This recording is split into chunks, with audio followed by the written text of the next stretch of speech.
아사왕은 남유다, 북이스라엘과 남유다로 나누어졌을 때의 남유다의 세 번째 왕이었습니다.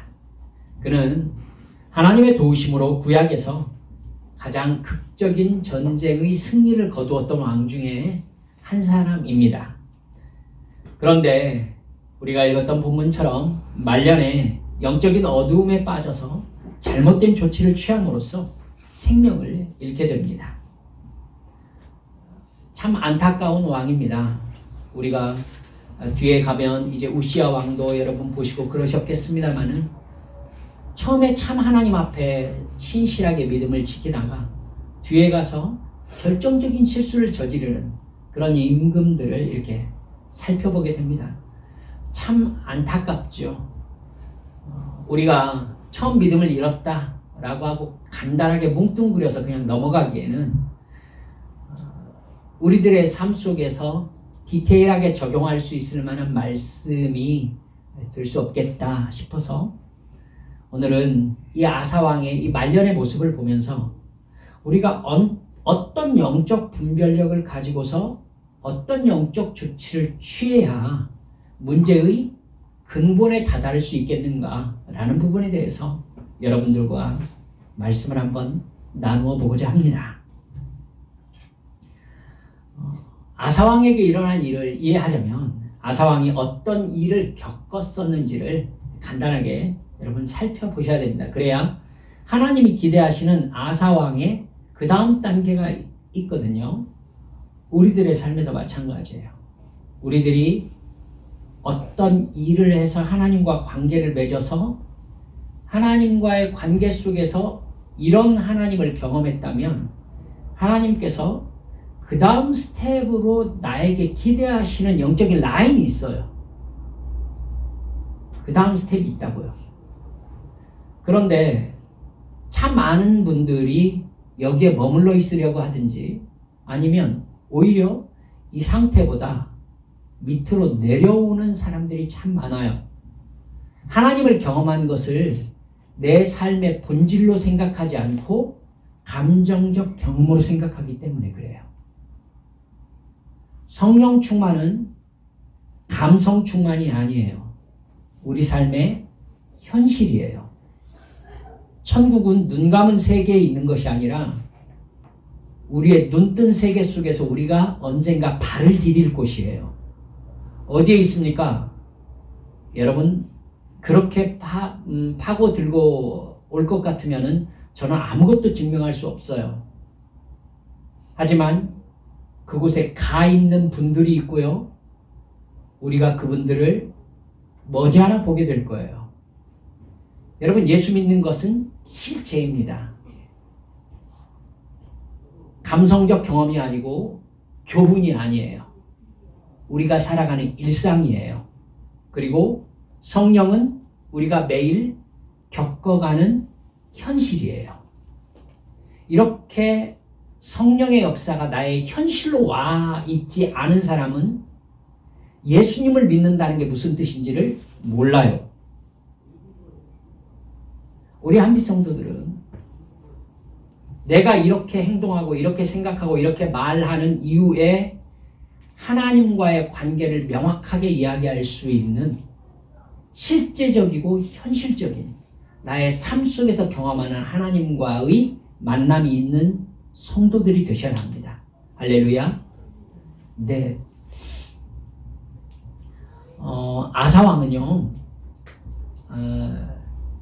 솔로몬, 그러니까 다윗, 솔로몬, 그 다음에 르호보암 때 나눠졌죠. 르호보암 때 나눠졌고요. 르호보암 다음이 아비야예요. 아비얌이라고도 나옵니다. 아비얌. 그 다음이 아사입니다. 그런데 여러분 솔로몬에 대해서 여러분이 잘 알고 계시듯이 솔로몬도 말년에 자아 도취에 빠져서 우상을 받아들입니다. 그래서 남유다의 우상 숭배하는 산당이 생기기 시작했고 우상이 세워지기 시작했었어요. 근데 이 아사왕은 왕위에 오르자마자 남유다에 들어온 이방 제단과 산당과 주상을 없앴다라고 성경에 나옵니다. 아세라상과 태양을 숭배하는 모든 우상 숭배 의식도 철폐했습니다. 자기 어머니가 우상 숭배하니까 태우의 위를 패했다, 이렇게 나오고 있습니다. 그래서 하나님께서 아사가 다스리던 때에 아사의 왕국에 평안을 주셨습니다. 그러다가 구스가 구스 왕이라는, 이제 구스라는 곳에 대해 설명을 드릴게요. 이 구스 왕 세라가 군사 100만 명을 이끌고 남유다를 쳐 올라오는 상황이 벌어집니다. 여러분, 구스는 우리가 성경 전체에서 북아프리카에 있는 에티오피아로 알고 있습니다. 하지만 아무래도 오늘 본문의 구스는 북아프리카의 에티오피아를 가리키는 게 아닌 것 같습니다. 여러분 참고로 알아두세요. 일단 에티오피아가 아프리카를 벗어나려면, 즉 팔레스타인으로 올라오려면, 용로를 통과하려면은 리비아 쪽을 통과해 가지고요, 이집트를 건너오는 수밖에 없어요. 그런데 이집트는 그때 당시에 가장 강력한 제국 중에 하나였죠.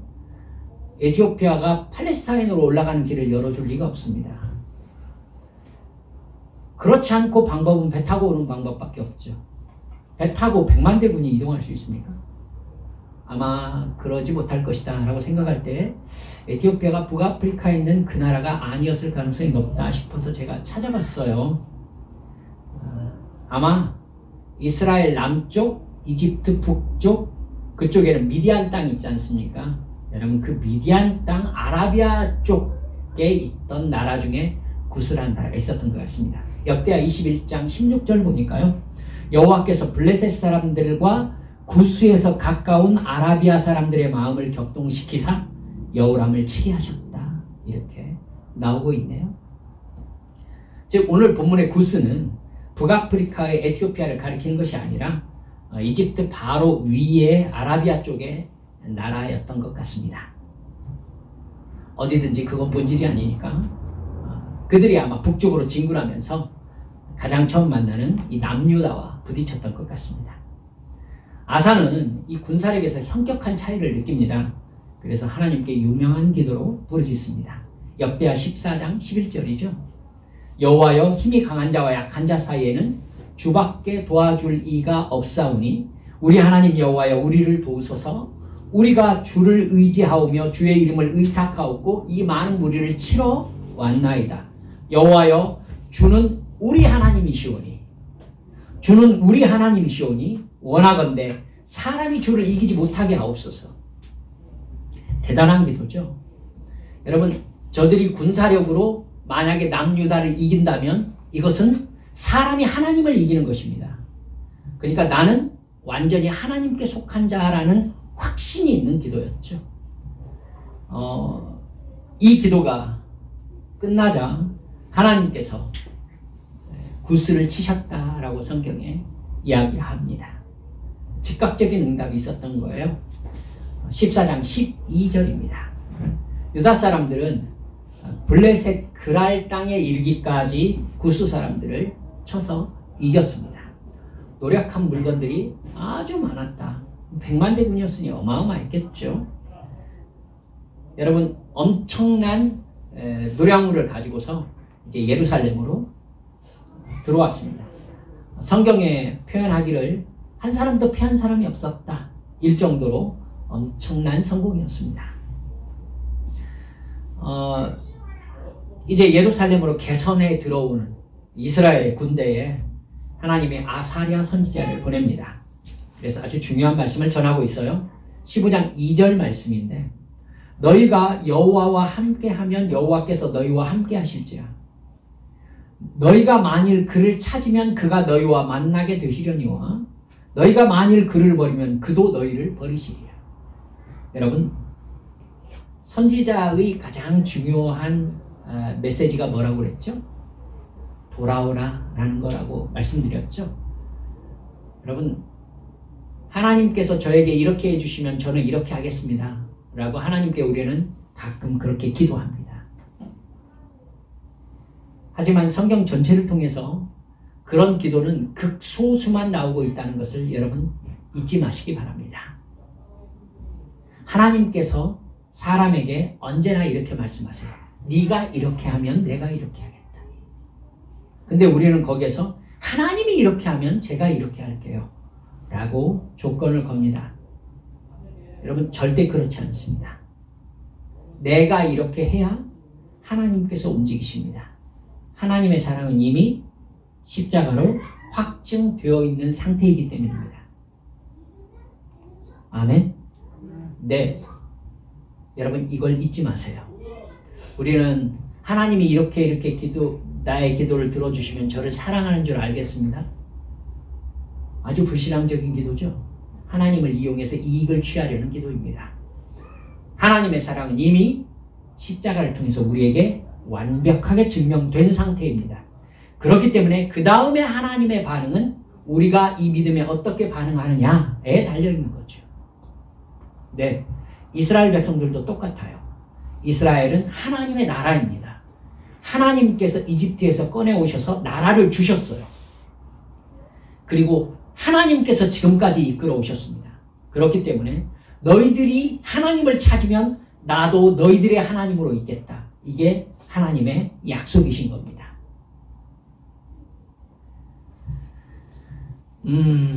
아사는요, 그 아사랴의 말을 듣고 용기를 얻습니다. 그래서 북이스라엘에게 빼앗겼던 이 에브라임 산지까지 다니면서요, 우상의 제단을 없애는 종교 개혁에 착수합니다. 그리고 하나님만 찾고 하나님께만 예배 드리기로 온 백성들과 함께 맹세합니다. 역대하 15장 18절 19절을 보면은 그가 또 그의 아버지가 구별한 물건과 자기가 구별한 물건 곧 은과 금과 그릇들을 하나님의 전에 드렸더니 이때부터 아사왕 제35년에 이르기까지 다시는 전쟁이 없었다. 이렇게 나와 있습니다. 여러분 그러니까 아사가 41년 동안 왕위에 있었는데 35년 동안 전쟁이 없었다. 이렇게 얘기를 하는 거예요. 이렇게 하나님의 복을 받고 나라가 평안하자 여러분 북이스라엘에 살던 사람들이요 남유다로 유입되기 시작했어요. 우리나라처럼 철조망이 쳐져 있는 상황이 아니니까 지파 땅을 벗어나 가지고는 남유다와 베냐민 그 땅으로 사람들이 이주하는 상황이 벌어지기 시작하는 것입니다.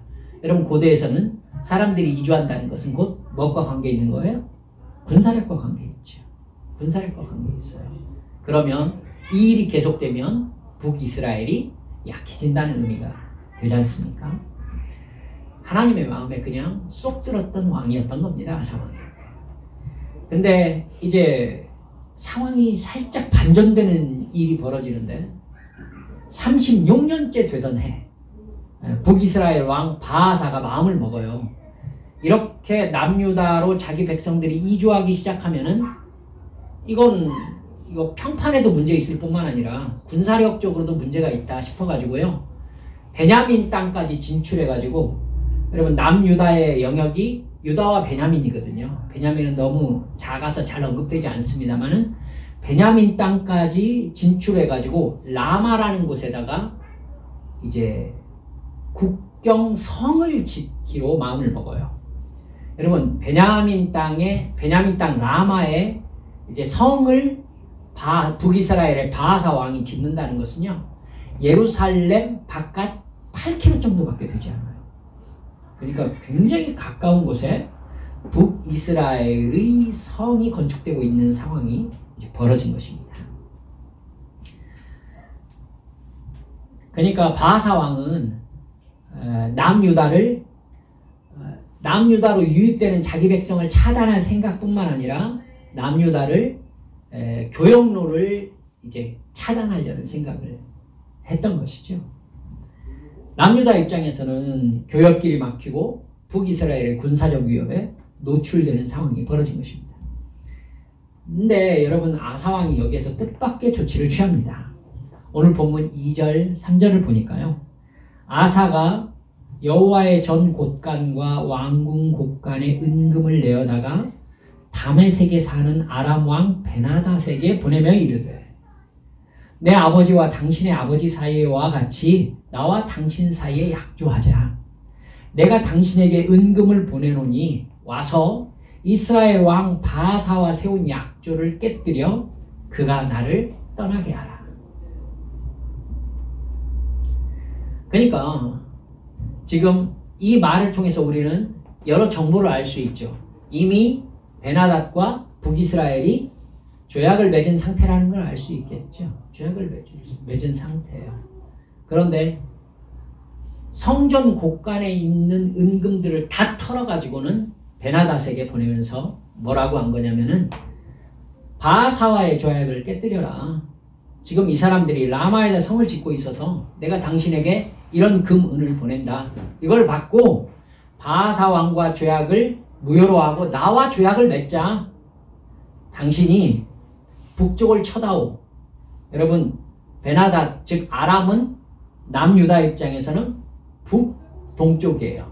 북북동쪽이라고 봐야 되겠네요. 북쪽에 가깝죠. 그러니까 베나닷이 이 아사 왕의 말을 듣고 그 말에 응답해가지고 북이스라엘로 들어온다는 것은 갈릴리 쪽으로 쳐들어간다는 것이에요. 이해가 가셨죠? 북쪽이니까 쭉 직진해서 들어오면은 갈릴리 쪽이에요. 남유다고 갈릴리 쪽. 여러분 갈릴리 쪽이 북이스라엘의 국경선이죠. 그러니까 아사가 무슨 생각을 한 거냐면 지금 라마가 지어지면 북이스라엘의 최남단이 되죠. 그러니까 아람이 북쪽 국경선을 쳐 들어오면은 이 라마 건축이 중단될 것이라고 머리를 돌린 거예요. 그래서 군사를 빼가지고는 북쪽으로 갈 수밖에 없을 것이다. 이렇게 본 거예요. 여러분 베나닷 입장에서는요 아주 좋은 기회예요. 오히려 자기가 북이스라엘과의 조약을 깨고요 갈릴리 쪽으로 넘어와 가지고는 왕의 대로를 장악하면은 교역로를 오히려 자기가 확보하게 되는 상황이 생겨요. 그러니까 돈도 받고 자기 국가의 이익도 취할 수 있는 방법이죠. 그리고 남유다와 경계 이렇게 조약을 맺는다는 것은 북이스라엘을 자기가 북쪽을 막고 남유다에서는 남쪽을 막고 해서 북이스라엘을 효과적으로 압박해서 북이스라엘의 팽창을 억제할 수 있는 방법이 되겠죠. 아니나 다를까 베나닷이 군사를 이끌고 갈릴리 쪽으로 쫙 들어옵니다. 깜짝 놀랐죠.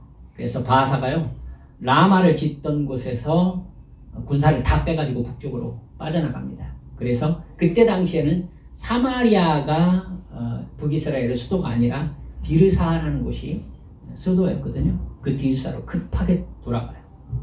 그러면 라마가 비었겠죠. 아사가 모든 유다 사람들과 데리고 유다 사람들을 동원령을 내려가지고요 성을 짓던 모든 제목들을 다 바깥으로 끄집어냅니다.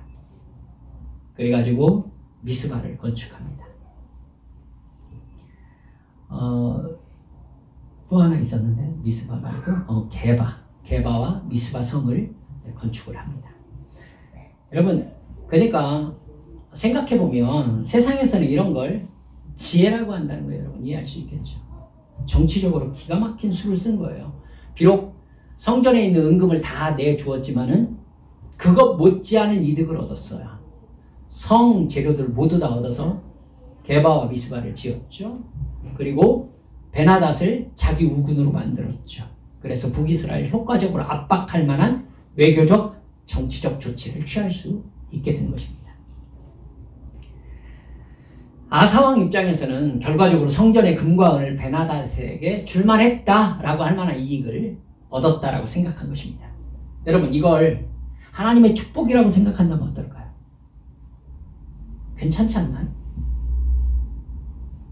전혀 동요가 없으시군요. 이게 정치라고 해도 할 말이 없는 상황입니다. 그러나 하나님께서 아사에게 선지자 하나니를 보내서 강력하게 아사왕을 꾸짖습니다. 7절을 보니까 왕이 아람 왕을 의지하고 왕의 하나님 여호와를 의지하지 아니하였으므로 아람 왕의 군대가 왕의 손에서 벗어난다이다. 여러분 이게 이제 하나님의 새로운 국면이에요. 하나님이 말씀하시는 말씀에 정말 새로운 국면이에요. 자, 말을 다시 봅시다. 왕이 아람 왕 베나닷이죠. 베나닷을 의지하고 왕의 하나님 여호와를 의지하지 아니하였으므로 아람 왕의 군대가 왕의 손을 벗어났나이다.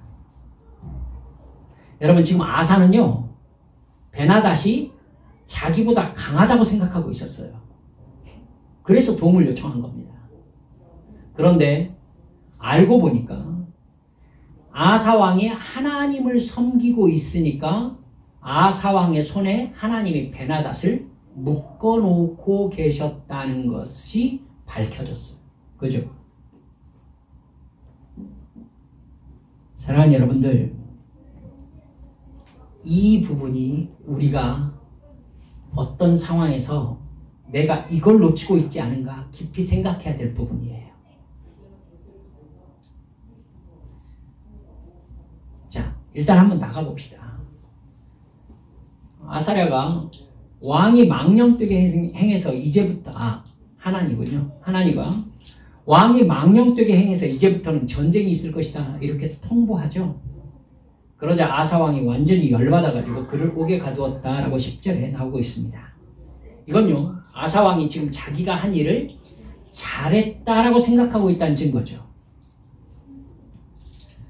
그걸 잘못했다고 하니까 승질나가지고는 감옥에다 가두어버린 것입니다. 여러분 아사왕이 하나님을 의지하고 있을 때 하나님께서 아람 왕을 아사왕에게 복종시키고 있었다는 것을 아사왕이 알지 못했어요. 근데 아사왕이 하나님을 의지하지 않고 아람 왕을 의지하자 아람 왕이 아사왕의 지배에서 벗어났다는 겁니다. 우리가 하나님만을 의지하고 하나님의 말씀에 온전히 순종하면 하나님이 돈과 건강과 나를 도울 사람들과 환경을 나의 손 안에 묶어 놓으십니다.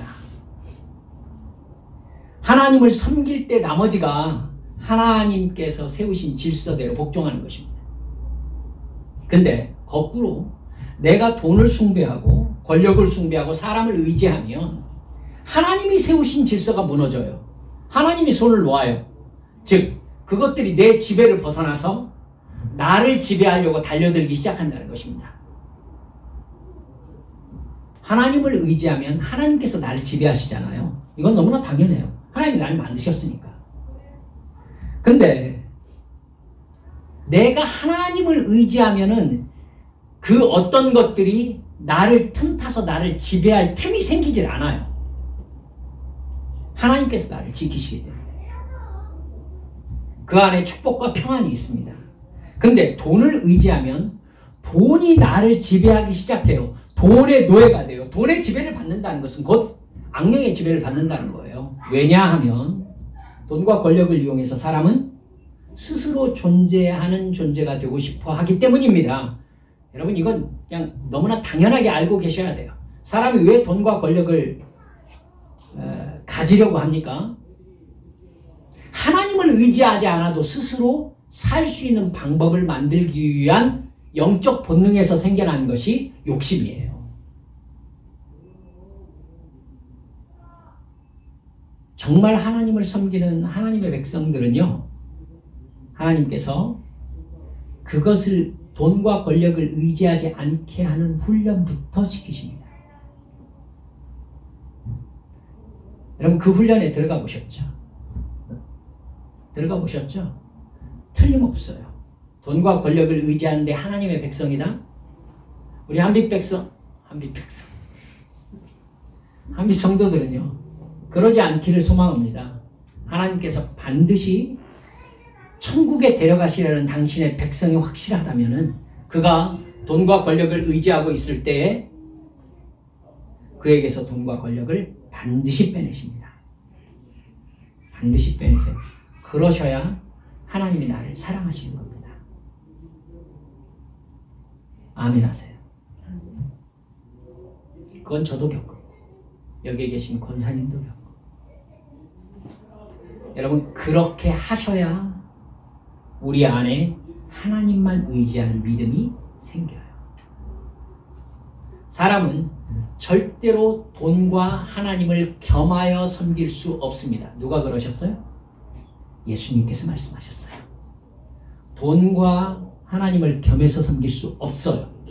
그렇기 때문에 하나님께서는 하나님이 우리의 삶의 절대적인 존재인 것을 알려주시려고 돈과 권력을 내 삶에서 빼시되 완전히 빼십니다.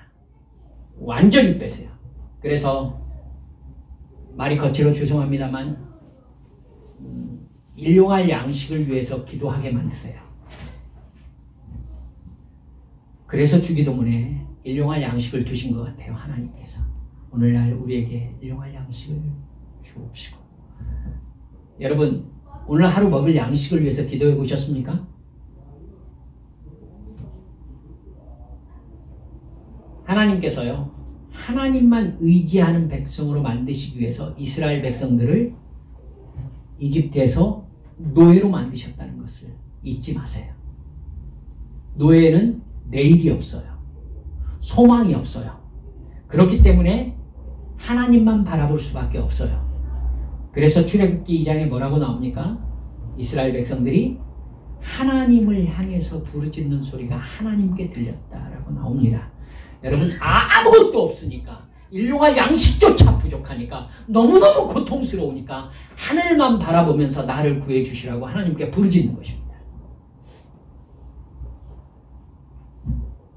제가 사실 여러분을 위해서 기도하는 것은 그것이 아닙니다. 우리 성도들이 내가 가지고 있는 건강과 돈과 권력과 나의 모든 관계들이 하나님께서 내게 주신 사명 감당하는 도구인 줄 깨닫고 하나님께 드리는 삶을 삶으로 말미암아 하나님께서 우리 성도들의 삶에서 그것들을 빼내실 필요가 없는 그런 성도들이 되게 해주시라고 저는 매일매일 여러분들의 이름을 불러가면서 언제나 기도합니다. 여러분도 그렇게 기도하세요. 아시겠죠? 여러분이 그렇게 기도하지 않으시면 여러분을 천국 데려가시려는 믿음을 주시기 위해서 하나님만이 우리의 생사화복의 주관자시라는 것을 우리에게 정확하게 가르쳐 주시기 위해서 하나님께서는 하나님 이외에 의지할 수 있을 만한 것들을 우리 삶에서 빼내셔야 합니다. 그게 하나님의 사랑이었다고요. 아멘. 사랑하는 여러분들, 그렇기 때문에 우리가 정말로 예수님을 만나죠? 그래서 예수님을 정말 사랑하게 될 때에 성령께서는 내가 기존에 가지고 있던 가치관을 해체하는 일부터 시작하십니다. 따라서 합시다. 해체해야 새로 세울 수 있다. 여러분 영적으로 우리를 하나님의 사람으로 새로 세우시기 위해서 하나님께서는 반드시 돈과 권력과 이 세상에 보이는 그 어떤 것을 향한 욕망을 해체하십니다. 사람들은 그 해체의 손길에 절대로 순응하려 하지 않습니다. 하나님 이러면 어떻게 삽니까? 이러면서 하나님께 나의 삶을 기반으로 자꾸자꾸 이걸 달라고 해요. 그러다가 하나님께서 정말 우리를 끝까지 밀어붙이셔서 하나님 당신 마음대로 하세요. 내가 가지든지 가지지 않든지 당신 말씀 한마디면은 이게 아무것도 아니라는 걸 저도 이제 알겠습니다. 그래서 주님 앞에 완전히 항복하고 완전히 다 털어버리도록 여러분 그 상태로 우리를 주님께서 끝내 끌어가세요. 그때 우리의 이 세상 것을 향한 마음이 비로소 해체되는 것입니다. 해체되는. 사랑하는 여러분들, 아사는 자기와 하나님과의 관계에서 이미 그것을 훈련받아서 하나님이 그 윗단계를 기대하고 계시다는 걸 잊어버렸어요. 아사는 세라가 쳐들어왔을 때에 뭔가를 어떻게 할 줄 전혀 몰랐어요. 그래서 오직 하나님만 바라보면서 저 세라가 우리를 이긴다는 건 사람이 하나님을 이긴다는 겁니다. 라고 부르짖으면서 도움을 강구했었어요. 우리는 당신밖에 바라볼 게 없습니다. 그때 하나님이 그들에게 진짜 전능하신 하나님이 되어주셨어요. 여러분, 그 이후로 아사가 가지기 시작하니까 세상의 이치에 맞는 생각을 하기 시작해요.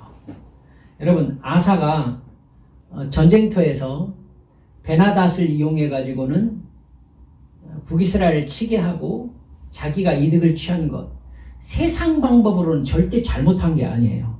이게 굉장히 잘한 거죠. 오히려 잘한 거죠. 정치력이 뛰어난 거죠. 여러분, 이쪽으로 아사의 머리가 돌아가기 시작한 거예요. 하나님은 아사가 이스라엘을 그렇게 다스리기를 원하지 않으셨어요. 이스라엘은 아사의 나라가 아니라 누구의 나라예요? 하나님의 나라죠. 하나님의 법칙에 의해서 다스려지기를 바라셨어요. 하나님만을 의지하는 백성, 하나님만을 의지하는 왕이 되기를 하나님은 원하셨어요. 그래서 오히려 아사가 정치력과 군사력을 발휘하려고 마음먹었을 때 그것이 하나님 나라의 원칙이 아니라는 걸 그에게 정확하게 가르쳐줄 필요가 있으셨던 거예요. 여러분, 아사왕 39년에 아사가 다리에 병이 들었다고 합니다. 아마 성경학자들은 그걸 통풍일 것이다 이렇게 봅니다. 통풍이 그렇게 위급할 수 있는지 저는 잘 모르겠습니다. 근데 발에 병이 들었다라고 하는 걸 봐서 아마 위급한 상황에 어떤 통풍이 이렇게 생긴 것 같다 이렇게 얘기를 합니다. 12절을 보니까 아사가 같은 잘못을 반복합니다. 병이 있을 때 그가 여호와께 구하지 아니하고 의원들에게 구하였더라. 여러분, 병이 있을 때에 병원을 가는 것이 잘못된 겁니까? 그게 왜 잘못이죠? 잘못이 아니에요. 그건 당연한 거예요. 그런데 아사에게는 하나님께서 지금 성경에서 아주 잘못한 죄악으로 취급하고 계시죠. 왜죠? 그럼 어떻게 해야 돼요? 여러분, 아사가 하나님 앞에 회개하고 온전히 하나님만 의지하는 마음을 회복하게 하시려고 하나님께서 아사왕에게 병을 주셨기 때문입니다. 여러분, 그걸 아사왕이 알았을까요? 몰랐을까요? 틀림없이 하나님께서 그가 알 수 있을 만한 증거들을 주셨을 거예요. 그럼 아사왕이 그 증거를 캐치했을까요? 못했을까요? 못했겠죠. 이걸 여러분 뭐라고 그래요? 영적인 어두움이라고 해요. 이렇게 영적으로 어두우면은요, 생명을 잃을 만한 위급한 상황 속에서도 영적인 조치를 취하지 못해요. 영적인 분별력이 없으니까. 영적으로 어두워져 있으니까. 직접적으로 말하면 영이 죽었으니까. 영이 살아야 영이신 하나님께 반응을 하지. 근데 영이 죽어버렸으니, 육만 있으니 어떻게 할 거예요? 어떻게 할 거냐고.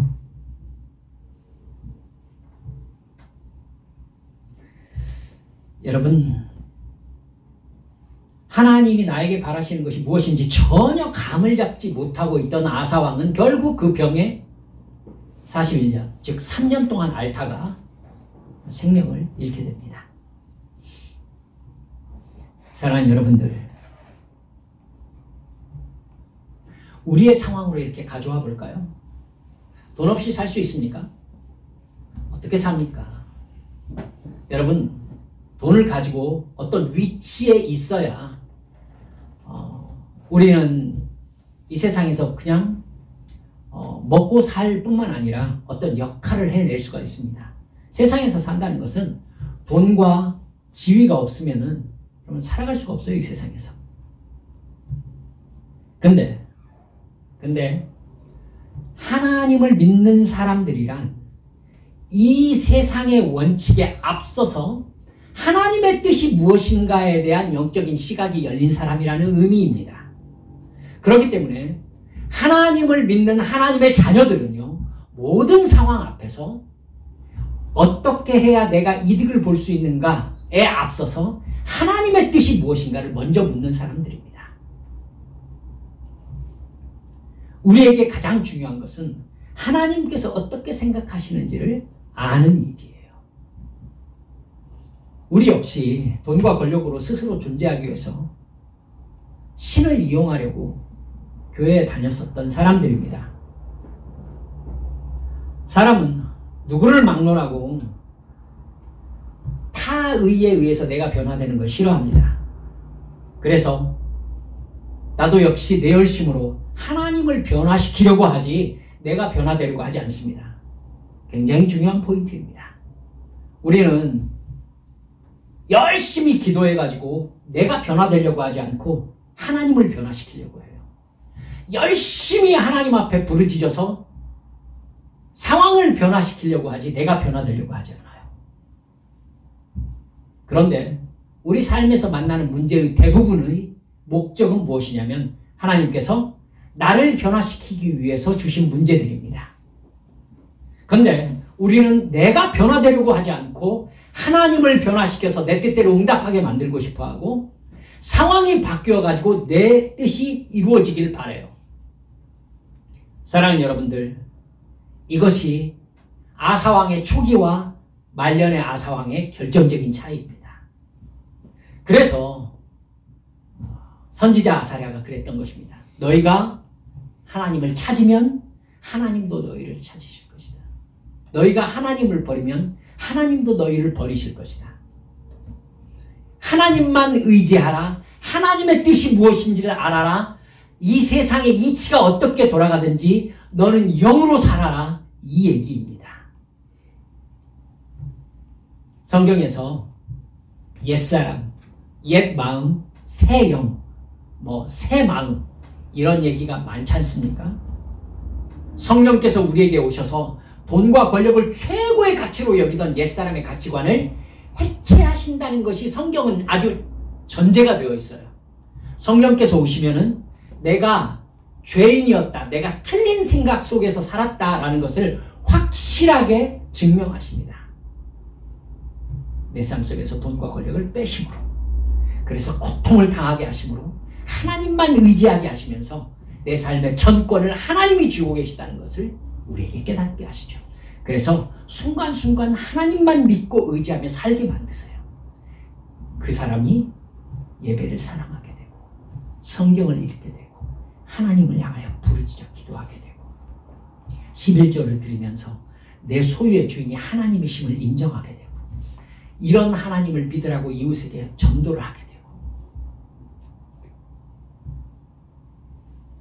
여러분, 이제 여러분들의 삶 속에 있는 전쟁 같은 상황을 해석하는 영적인 시각을 얻으시기를 주님의 이름으로 축원합니다. 여러분, 하나님 앞에서 내가 지금 하나님과 나와의 관계에서 어떤 조치를 취하는 것이 영적인 조치인가? 이걸 여러분은 확실히 깨닫고 그 조치를 취할 수 있어야 합니다. 오히려요, 여호사밧 아사왕의 아들입니다. 여호사밧은 전쟁에서 하나님 어떻게 할까요? 우리를 구해주십시오 라고 했을 때 하나님이 뭐라고 그래요? 내일 그들을 마주 나가라. 마주 나가라. 하지만 이 전쟁에서 너희가 싸울 게 없다. 무슨 뜻이죠? 하나님께서 지금 뭐라고 하시는 거냐면은 싸움은 내가 할 거야. 전쟁터에는 니들이 나가라. 하나님이 지금 남유다의 군대들의 무장을 다 해체하고 계신 거예요. 그죠? 싸움을 내가 하겠다잖아요. 근데 싸움터에는 나가라잖아요. 그러니까 여호사밧이 어떻게 해요? 군대의 무장을 해제한 채 앞에다가 성가대를 세우죠. 거룩한 옷을 입히고 여호와께 찬양하세. 그의 인자하심과 자비하심이 영원하시도다. 찬양이 시작될 때 하나님께서 천사를 보내요. 상대방을 치기 시작하셨다라고 성경이 얘기하고 있잖아요. 봐요. 영적으로 깨어있어서 영적인 조치를 취할 줄 아는 사람들은요, 하나님께서 취하라는 조치가 너무너무 무모하다는 것을 알면서도 순종할 줄 알아요. 그렇죠? 여러분, 앞에 성가대가 쓰면은 화살바지 아니에요. 그런데 가잖아요. 결과는 승리였어요. 우리의 삶 속에서 내 삶의 주인이 하나님이신지를 확인하세요. 그리고 분명히 우리가 결론으로 깨달아야 될 것이 무엇이냐면 내가 하나님과의 관계에서 해야만 하는 행동 안에는 하나님께서 내 손에 쥐어주신 그 무엇이 함께 묶여 있다는 것입니다.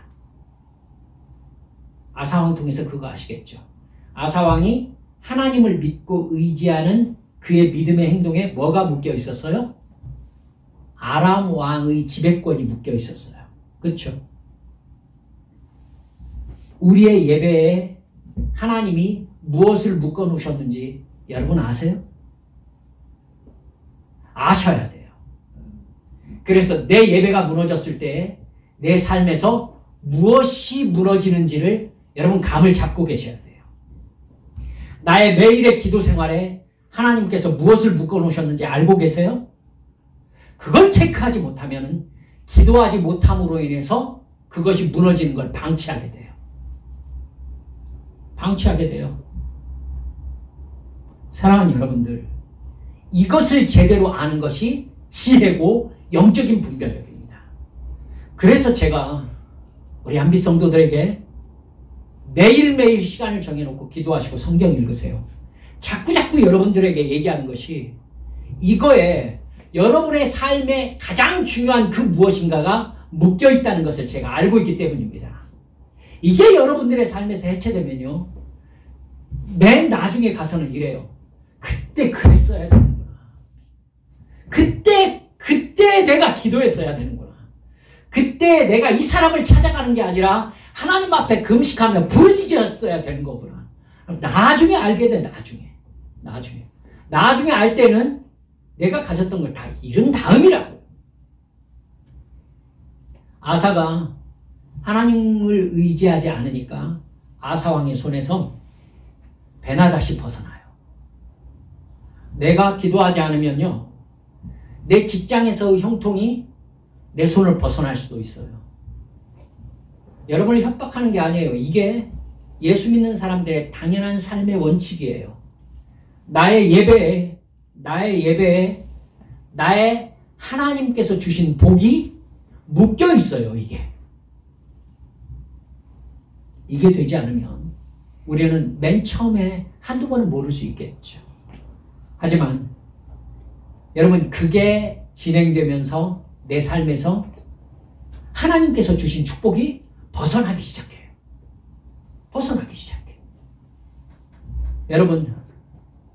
여러분의 자녀의 형통이 여러분의 예배에 달려있는지 몰라요. 하나님께서 여러분을 통하여 어떤 하나님의 위대하신 일을 행하실지 여러분 모르세요, 아직. 그런데 그 하나님의 일이 하나님과 우리와의 어떤 관계에 매여 있는지 여러분 다 모르시잖아요. 그래서 우리 한빛 성도들에게 믿음의 기본기를 그렇게 강조하는 것입니다. 내 삶이 여기에서 이렇게 끝나면 안 되거든요. 말씀을 맺습니다. 아사왕을 보면서 내가 어떤 상황에서 어떤 영적 시각을 가져야 되는지 정확하게 캐치하시기 바랍니다. 아사왕은 처음에 영적인 자기 정체성이 분명했었습니다. 그래서 영으로 살아있으니까 영적인 조치를 취할 줄 알았죠. 두려운 상황 속에서도 담대한 기도를 드리지 않습니까? 영적으로 바라보고 영적으로 분별하는 사람은 하나님의 뜻을 따라 영적인 조치를 취할 수 있게 되는 것입니다. 그런데 세상에 자기 마음을 빼앗기고 돈과 권력에 만족하다 보니까 이것에 의지하기 시작합니다. 그러자 하나님이 그의 손에 묶어놓았던 하나님의 복이 그의 손을 벗어나기 시작하는 것이죠. 벗어나기 시작해요. 그러면서 그가 영적으로 어두워지니까 결국은 어떻게 돼요? 자기 생명 위독한 상황 속에서도 영적인 조치를 취할 줄을 몰라요. 그리고 결국 자기 생명을 잃게 되잖아요. 결국 죽어요. 죽는데도 깨닫지 못하고 죽어요.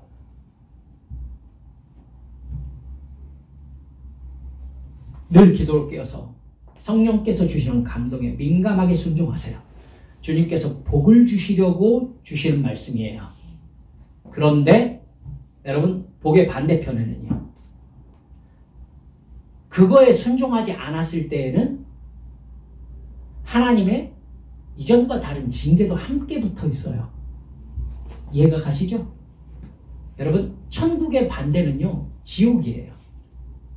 그러니까 하나님의 복을 주시려고 하나님께서 이걸 순종하라 라고 하면은요, 그거 순종 안 하고 복 안 받지 의 차원이 아닌 거 아시겠죠?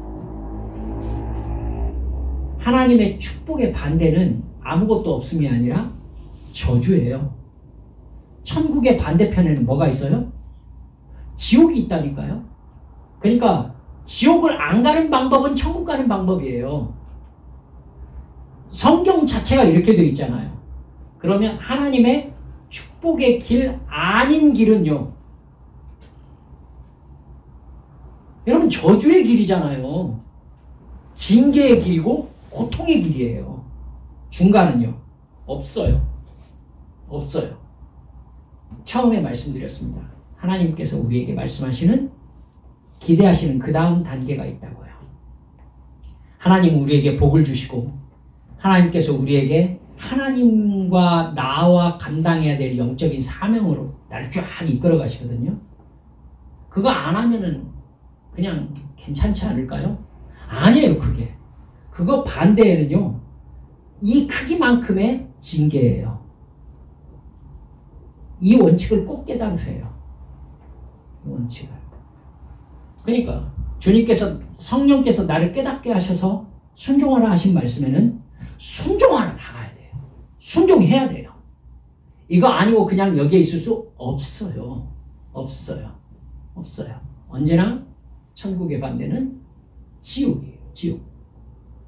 이만큼 올라왔으니까 그 밑에는 조금 괜찮겠지? 아니에요. 제가 여러분들께 늘 말씀드리잖아요. 천국문 바로 앞에도 지옥문이 열려 있어요. 지옥문이 열려 있어요. 사랑하는 여러분들, 우리가 이렇게 사는 걸 세상 사람들이 이해할 수 없습니다. 영으로 깨어서 확실하게 응답하세요. 그러면 틀림없이 승리합니다. 이게 주님의 약속이에요. 나만 따라오너라 틀림없이 승리할 것이다. 이 말씀으로 맺고 싶네요. 여러분, 철로역정 읽으셨죠? 철로역정 맨 나중에 크리스찬과 함께 천국에 들어가는 사람 누굽니까? 생각 안 나죠? 응? 믿음이 들어가요? 아니, 철로역정 이야기에서 맨 나중에 크리스찬과 함께 천국에 들어갔는데, 오히려 여러분 마지막에 요단강이 있었잖아요. 요단강이 있었는데, 요단강 그 천국문으로 건너가는 이 강물이 있었는데, 크리스찬은 들어가면서 막 물에 잠기잖아요. 근데 그 사람은 물까지밖에 안 오면서 쭉 건너가 버려요. 그 사람 이름이 뭐였는지 아세요? 생각나요? 연약이에요. 연약. 저는 그거 보고 충격받았었어요. 연약이. 여러분, 연약이라는 사람, 천국에 들어갈 믿음이 충만하면은 연약이라고 안 하겠죠. 신실이라는 사람이 이렇게 동행하다, 신실은 중간에서 순교당하거든요. 연약이라는 사람이 끝까지 왔다가요, 오히려 크리스찬은 가면서 물에 잠겨가는데 연약은 그냥 쭉 건너가요. 저는 이게 존 버년이 하고 싶은 이야기가 있었다라는 생각이 들더라고요. 주님 앞에 차라리 연약한 게 나은 것 같아요. 돈과 권력도 없고 마음도 소심하고 무슨 일 있으면 막 걱정도 하고 막 이러면서 아무것도 할 줄 몰라서 그냥 하나님 막 붙잡고 이렇게 하나님 구해주세요 이러면서 완전히 주님만 의지하면서 사는 연약한 마음, 전 괜찮다고 생각해요. 이 나이 되니까. 사랑하는 여러분들, 강하지 않아도 돼요. 이 강함은 돈 얘기예요. 세상적으로 높지 않아도 돼요. 많이 소유하지 않아도 돼요. 막 이런 사람 안 돼도 돼요. 하지만 하나님을 사랑하는 데만큼은 절대로 양보하지 마세요. 내가 세상적으로 연약하여도 하나님은 천국까지를 반드시 인도하실 거예요. 우리 깨어서 영적으로 반응하며 사는 우리 한빛 성도들 모두 되시기를 주 예수님의 이름으로 축원합니다. 이 시간 하나님 앞에 기도합시다. 아사는요, 맨 처음에 되게 연약했어요. 마음도 여렸어요. 그래서 하나님 앞에 마음 두근두근하면서 도와주세요, 살려주세요 이랬어요. 나중에는요, 자기가 움직일 만한 게 있었어요. 그러자 그걸 의지하네요. 그러니까 영적인 어두움에 빠져서 나중에는 생명을 잃을 때까지 영적인 위치를 못 찾는 걸 볼 수 있어요. 내가 어디쯤에 서 있어요? 내가 뭘 사모하고 있어요? 이 시간 기도하면서요, 주님, 차라리 제가 맨 처음 아사처럼 두근두근 연약한 마음으로 오직 주님께 딱 붙어서 주님 없으면 한시도 못 살 사람처럼 그렇게 주님만 따라다니겠습니다. 그래서 주님 시키시는 일은 생명 다해서 그냥 감당하겠습니다. 그래서 우리 주님과 동행하는 것이 나의 기쁨이 되도록 내 믿음을 붙잡아 주셔서 이 시간 주님께 함께 통성으로 기도하시겠습니다. 기도.